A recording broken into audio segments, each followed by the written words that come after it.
Je dois dire que l'ANACIM est dans une perspective très importante. L'information climatique, c'est tout ce qui manquait aux acteurs utilisateurs de ces informations produites par l'ANACIM. Une fois on collecte, on traite, on produit une information qui doit être utilisée par les communautés, surtout nous qui sommes les agriculteurs. Et pour moi, l'atelier là, il est d'une importance capitale. Parce que tout ce qui est ressorti là, si on arrive à maîtriser les informations qui sont traitées par l'ANACIM, je crois qu'on va rentrer dans une planification plus assurée de nos campagnes agricoles. On va travailler à transformer, y compris le conseil agricole et la recherche pour l'agriculture au sens large. Parce qu'il s'agit des informations qui doivent permettre à la fois aux éleveurs, aux agriculteurs et aux pêcheurs de minimiser les risques qu'ils peuvent encourir, des risques d'un hivernage où il y a des tempêtes, où il y a des tonnerres, où il y a des inondations, où il y a.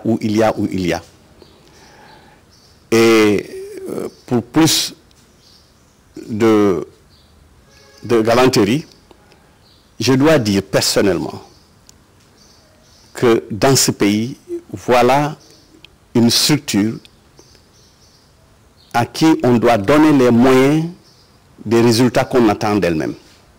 Parce qu'on ne peut pas demander des résultats à l'ANACIM et ne pas mettre à la disposition de l'ANACIM les moyens de ces résultats qu'on attend d'eux.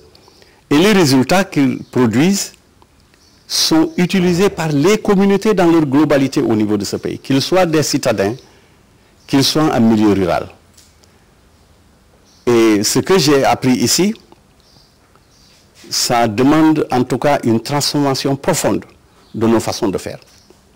C'est pas seulement au niveau des agriculteurs, même au niveau de la recherche et du conseil, il y a des améliorations et des transformations à apporter, et des transformations profondes.